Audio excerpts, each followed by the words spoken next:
A paz do Senhor, meus irmãos. Quero trazer aqui nessa oportunidade uma palavra nesse momento que nós estamos vivendo em meio a essa pandemia do coronavírus. Quero trazer uma palavra esclarecedora, irmãos, sobre o Salmo 91.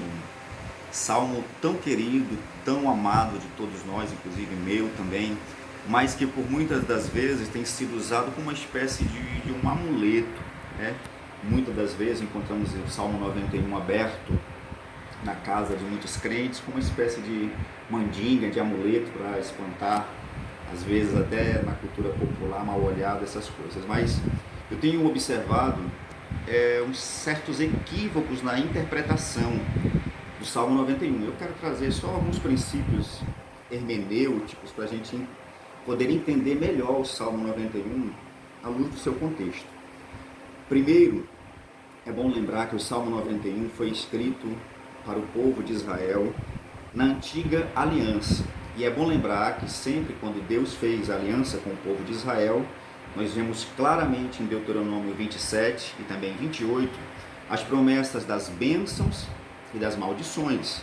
Se o povo de Israel fosse fiel à aliança feita com Deus, Deus abençoaria, Deus protegeria, Deus livraria de todo mal o povo de Israel. Mas também, se não fosse fiel, viriam as maldições. Eu quero só deixar claro, irmãos, que se nós formos interpretar literalmente o Salmo 91 para nós, então isso significaria que o crente nunca ficaria doente, que o crente nunca seria assaltado, que o crente nunca perderia emprego, que o crente nunca passaria por dificuldade alguma nesse mundo. E como a realidade não é essa, nós temos que entender corretamente a interpretação correta dessa passagem, meus queridos irmãos. Nós estudamos há pouco tempo na escola dominical as consequências da queda da humanidade, as consequências do pecado de Adão.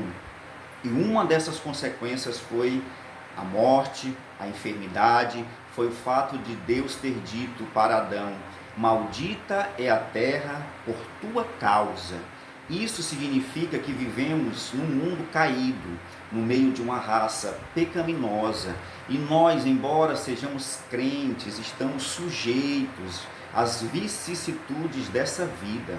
Conforme Eclesiastes 9 diz que tudo sucede igualmente ao justo e ao ímpio. Portanto, é necessário tomarmos todas as precauções, obedecermos às autoridades, redobrarmos a atenção com a higiene, cumprir tudo aquilo que está sendo proposto pelas nossas autoridades.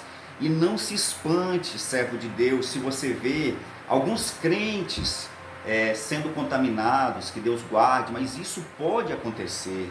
Isso não significa falta de fé, isso não significa que o crente está longe de Deus, está em pecado, não. Significa apenas que nós fazemos parte de uma raça pecaminosa, que temos um corpo físico sujeito às enfermidades e à morte.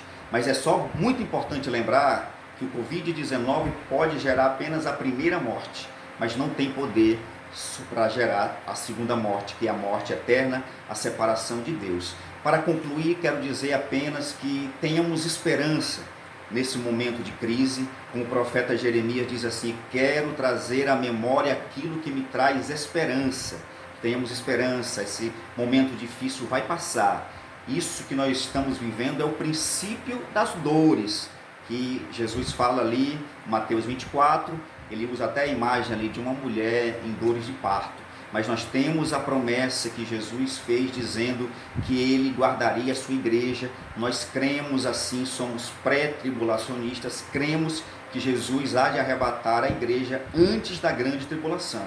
Os sinais estão mostrando, então, que nós estejamos preparados para encontrar o Senhor e sermos arrebatados juntamente com ele nas nuvens. Amém, irmãos? A paz do Senhor e que Deus abençoe a todos os irmãos no nome de Jesus.